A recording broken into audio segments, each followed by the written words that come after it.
day's reading.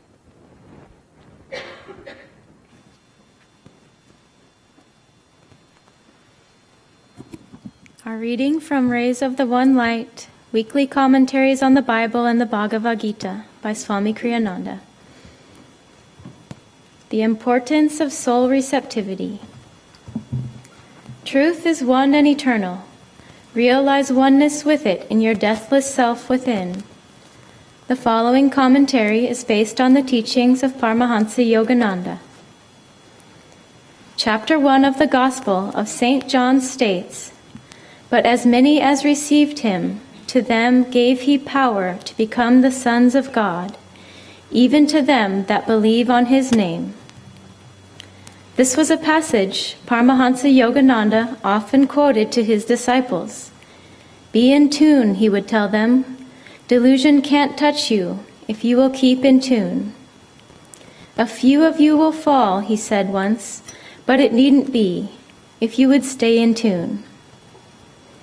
Of a disciple who became highly advanced, even though she didn't meditate much, he said, "She got there by attunement."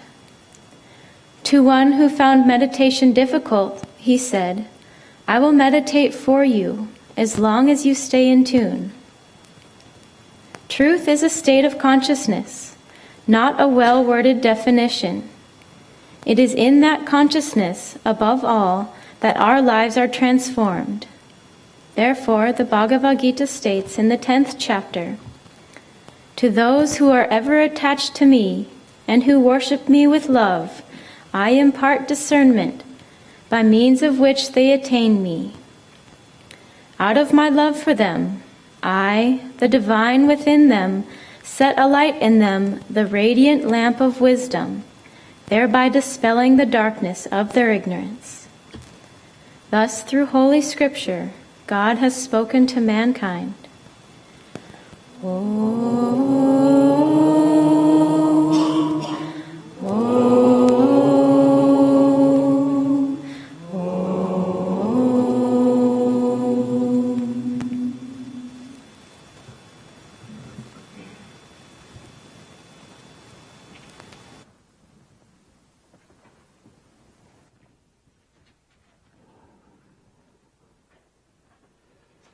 I'd like to start today with reading from one of my favorite classics when I was young. It was the best of times. It was the worst of times. It was the age of wisdom. It was the age of foolishness. It was the epoch of belief and the epoch of incredulity. It was the season of light. It was the season of darkness. It was the spring of hope. It was the winter of despair. Well, our beloved President of the United States has offered to churches everywhere that we could enter the fray, or so I heard recently. So, well, why not? My friend, the only one I have, that wasn't really funny, who is a Republican, self-declared, said, "Take it easy, Hriman. Be patient. Let's wait and see what happens." Okay. Well, I've never been very patient on these things, so. We do indeed live in interesting times. And the contrast is something that actually brings to a focus the benefit of controversy, of choices, is that it can bring to our consciousness what we should do, what is right. I came up with this phrase the other day, "cowboys in the White House." And then I thought back, well, that's always been the case, off and on. Back to Andrew Jackson, and Teddy Roosevelt opened up the 20th century with a pattern that has continued to this day of meddling in the affairs of other countries and riding roughshod over people's feelings and lives and so forth. And so I realized, we Americans, think of the 19th century, the cowboys and those poor old Indians. How many of us boys grew up playing cowboys and Indians, right? I admit it, I did, I slaughtered them by the dozen. Someone was saying to me, one of you, I think, they were reading a book about the Western days and said, it was really brutal. It was really rather ugly. Slaughtering animals and natives and stripping resources and on the backs of immigrants from China and from Europe, just, building their railroads and creating their mines. Pretty brutal stuff. We can't, one time some years ago, I don't remember under what circumstances, but this was probably the 60s, we were bemoaning the lack of, why are we always making wars and so on and so forth, we hippies. And, I realized the only time in the near future this country would elect a leader that stood for peace, the only way that could happen is if that leader had been a war hero, at least in the past. We are, and the world is, look at China and other countries, Russia, we are wedded still to the image of the macho bully who leads us to victory. That archetype is far from expunged from human consciousness. The battle, if you will probably never be over, but certainly as it relates to the stakes, which are much higher than they were even a century ago, with the weapons we possess and the connectivity that also exists, we won't survive until we do. I want to read a little bit. I don't typically do this, but I created a new blog not long ago with quotes just from the autobiography, and along these lines, there were two quotations straight out of the autobiography of a yogi. And one of them, which I'm not going to read, had to do with Jesus Christ's entry into Jerusalem long, long ago. And the citizens of Jerusalem and his followers and so forth were all he was riding on a donkey, a little bit embarrassing, really, if you're going to be a king, but nonetheless, that's all he had was a donkey. And he rode into Jerusalem to the cheers and acclaim of the crowd, the throng, hailing him as King of the Jews. And the Pharisees, who were a bit stuffed shirts, as people tend to be when they're in power, and the Pharisees said, "Oh, tut, tut, tut, tut, how incongruous." And of course they crucified him for claiming he's Son of God, as it was. So being the King of the Jews was an embarrassment to their overseers, the Romans, as well as their own sense of power and decorum. And Jesus' reply to that was the very stones. If these people did not cry out in recognition of the divinity that is marching into this capital city, the very stones would cry out. And so it was that Yogananda, in his interpretation of that incident in Jesus' life, said that when divine consciousness appears in people of all types, but certainly in the Avatara, which Padma spoke of last week, which is the great teaching from the East, as the famous quote, I think it was in last time's reading, it should have been, which is Krishna's promise to the world, God's promise through the words of Krishna, whenever virtue declines and vice predominates, I, the Lord of creation, incarnate into human form to bring virtue and dharma back into life. And so it is that we are never bereft of truth and justice, which, as the Old Testament declared, will roll down like waters. Yes, good and evil vie repeatedly, but like Mahatma Gandhi said long ago, he said, the reason life persists amidst violence and brutality and destruction and endless wars is that this creation is a manifestation of the divine life. And such it will always be. And we live in an ascendant age, our masters, our preceptors have told us, and there is therefore hope for a better world today. But it never comes passively. we here in this room, we here in this nation especially, have enjoyed a lifetime of security and relative prosperity and health. The fact that we haven't experienced, as most other nations do and have from generation to generation, the ills and troubles inherent in human life because of our ignorance and delusion, is simply our great blessing. America has a destiny, and that destiny was foretold long, long before its birth. And the high ideals on which the country was founded are divine ideals of freedom and respect for one another. The fact that we haven't lived up to our ideals all that well is nothing less than what we see in the Bible of those rascally old Israelites who kept disobeying poor Moses out in the desert and building golden calves. Have we not built the golden calf of greed and exploitation and money as our God? Of course we have. You see, this is the greatest story ever told. It's not a new story. It'll go on and on. And yet there is a different quality here now on this planet at this time of history. The divine light has descended again through our line of masters, so they tell us. And it's not as if it's an exclusive claim. It happens all over the world. But a world teaching of the practice of meditation has come to us.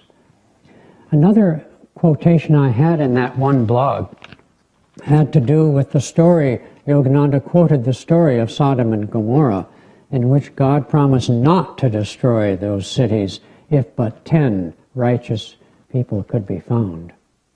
And then he went on to talk about how India, the world's longest continuous culture and tradition of spirituality, unbroken since beyond the mists of time itself, has been the cause for which has been into every generation have come divine gurus, masters, men and women of God realization, to be a bulwark against the ravages of time. And he concludes that part, which is the part I want to read. He said, "Let the divine words be heard again." He wrote these words at the end of World War II, after the birth of the atomic age and weaponry. "Let the divine words be heard again in this 20th century, twice dyed in blood ere half over. No nation that can produce 10 men, great in the eyes of the unbribable judge, shall know extinction. Heeding such persuasions, India has proved herself not witless against the 1,000 cunnings of time. Self-realized masters in every century have hallowed her soil. Modern, Christ-like sages like Lahiri Mahashai and his disciple Sri Yukteswar rise up to proclaim that the science of yoga is more vital than any material advances to man's happiness and to a nation's longevity." This line of masters, this new dispensation, as Yogananda put it, came to America, to the West, to plant the seeds of the future as a bulwark against our own delusion. And thus it is, the teaching down through the ages, it's East and West, but it's been most clearly articulated in the East. The need of each soul to be uplifted by one of God realization. In past centuries, really several thousand years, in the East and the West, in the East, for example, Lord Krishna, Orthodox Hindu will say that Lord Krishna was a direct, called a Purna avatar, a direct incarnation of God himself. Yogananda said that's not the truth. It says here in this famous passage we read today, the most powerful passage, I believe, in the words of the New Testament. "And as many as received him, to them gave he the power to become the sons of God." I can never understand why Christians, Orthodox ones anyway, can't read that and understand who Jesus was. I've talked repeatedly down through the years of the most famous question and passage and dialogue in the New Testament was when Jesus asked his disciples, "Who do men think I am?" And only Peter could look him straight in the eye and say, "Thou art Jesus the Christ, the Son of the living God." But Yogananda clarified that these great ones, including himself, Buddha, and so on, so many down through history, they are not puppets, divine creations. They are souls like you and I, who have nonetheless fought the good fight and achieved the realization for which this entire creation was born. The purpose of this creation is a great drama, a great play, amidst struggles, titanic struggles of health and everything that we can imagine, of which the great dramas of literature, stage, and theater have always been made. Man's rise and man's pride and man's fall. The purpose of this creation is for divinity to be made manifest. And the Word was made flesh, it says in that same chapter of John, and dwelt amongst us. But we are that. This is the revolution. This is the clarification that has come in our age. You know, in tribal times and medieval times, you barely had most people didn't even have a last name. You were associated with your family, your caste, your status, etc., and there was no way to really rise and so forth. Sri Yukteswar predicted that beginning with the 20th century, humanity would begin to know self-respect. Self-respect. And our country was born, among other things, in the pursuit of happiness.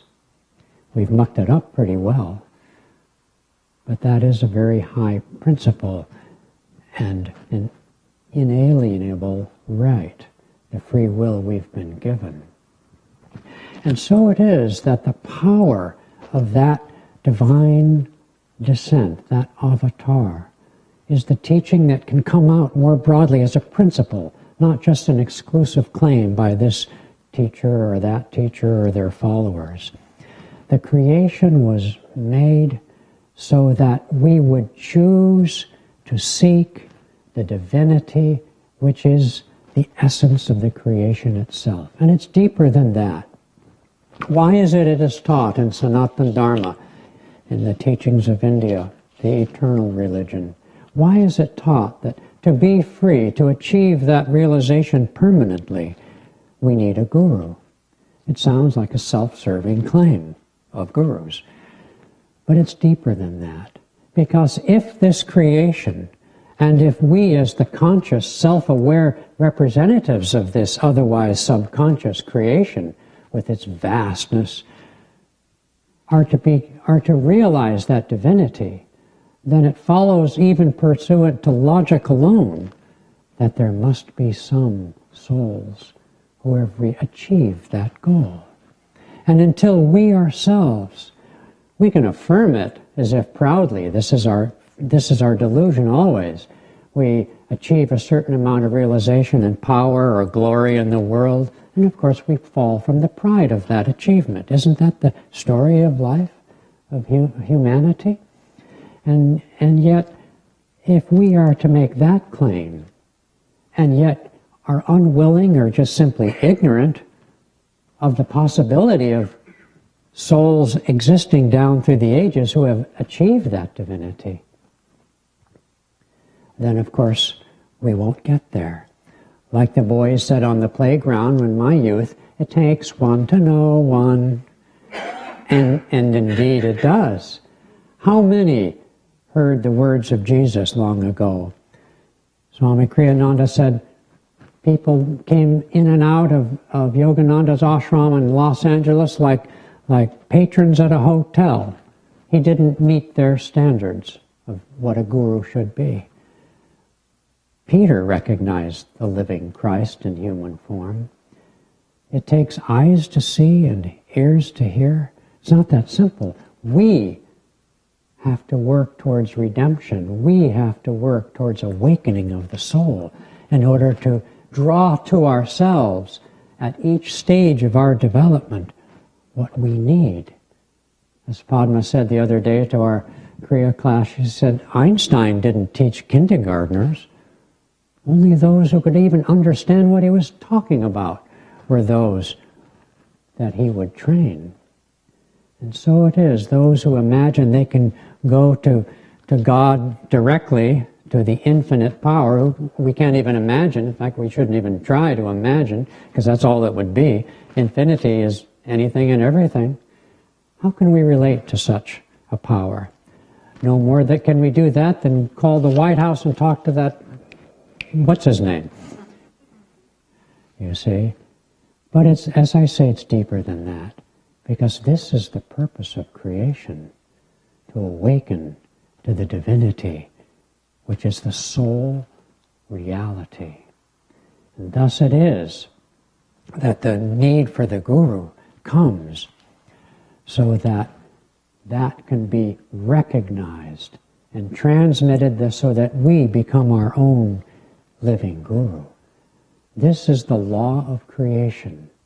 The law of creation says that this world is a manifestation of divinity, and the purpose of creation is that that divinity be made manifest.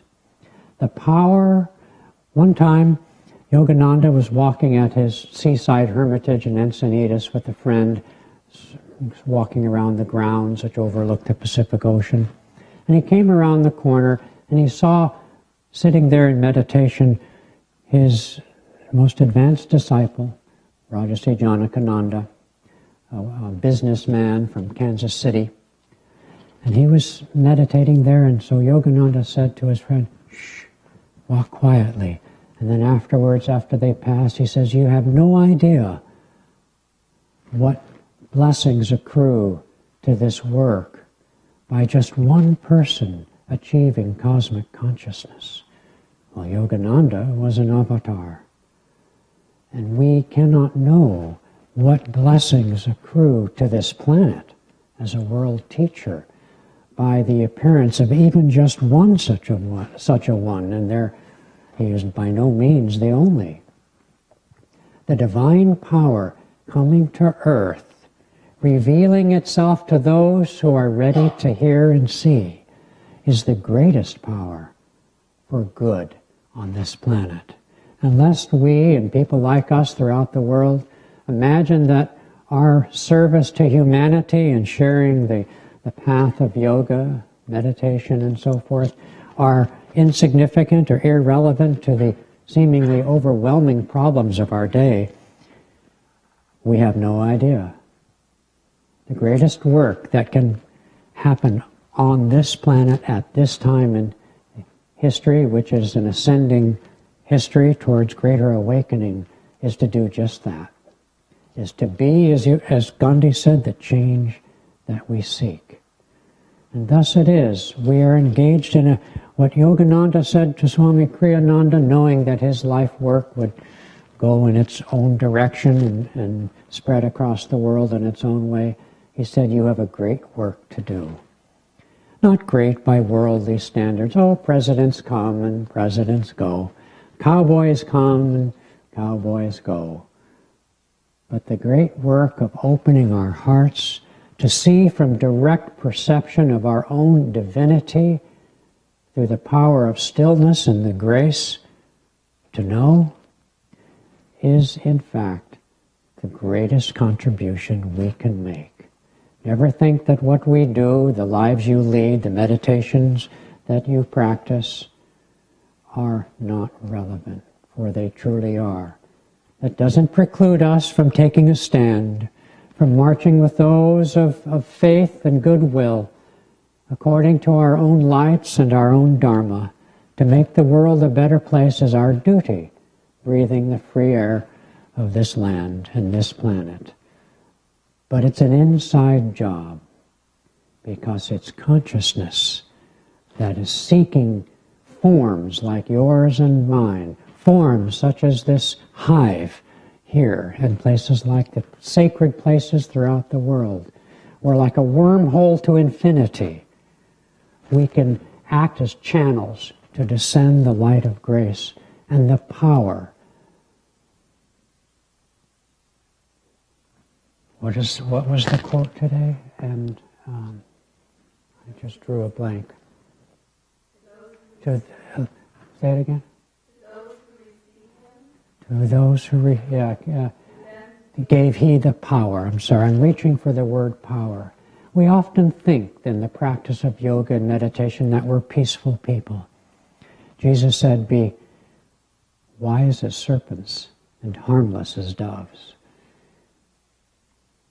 There are times when just war, and there will be just war. There are times when we have to take a stand. One time Yogananda complained about the Los Angeles building department, and somebody said, oh, there ought to be a revolution. And then suddenly he paused and looked them straight in the eye and he said, there will be a revolution. There needs to be a revolution in consciousness. If we are to convert this planet, which we are raping, and the genocide that we are committing, into something that can survive our own delusion, a mighty change is needed. And because even our nation, which was destined to lead this change, seeking freedom for all, has not quite lived up to its promise, we will have to pay a price. It is a price that Yogananda himself warned us of many decades ago. But we have nothing to fear, because in the light of God, we will know protection. We all have to go one time or another. It's not important. We all suffer one way or the other. It's not that important. But those who carry on the light of yoga, the light of divinity in our hearts, and do so together, because to go home on your own and be alone is almost worth nothing. We cannot achieve infinity unless we share. The principle of sharing the light is at the heart of our salvation. So we have a great work to do. Unnoticed by any matters not. In fact, in some ways, it's a little better that way. When the world finally takes note of what's going on here and elsewhere, things could get a little difficult. And so it is that we have nothing to fear and much to hope for, because the future, the promise is great, and the light is powerful. We need only offer ourselves through the grace of divinity that has come through such souls, to offer ourselves into the great work. Blessings to all of us. I'd like to read to you Yogananda's words from Whispers from Eternity. May the showers of thy love flood through the walls of color, class, and race prejudice. The kingdom of my mind is cluttered with the trash of delusion. Pour down showers of thy power, that my capital city discrimination be no longer mud-strewn due to spiritual carelessness. Send streams of mercy, inundating and washing away the filth of ignorance within myself. Let the downpouring of thy love cleanse dirty streets of race, color, and class prejudice. Bathe my untidy children of lingering prejudice in the water of thy wisdom. Cover every dark path of my life with rose carpets of thy love. Inhaling thy fragrance and treading softly on a cushion of blossoms, I will run with hastening footsteps to thy palace of perfection. Om Shanti.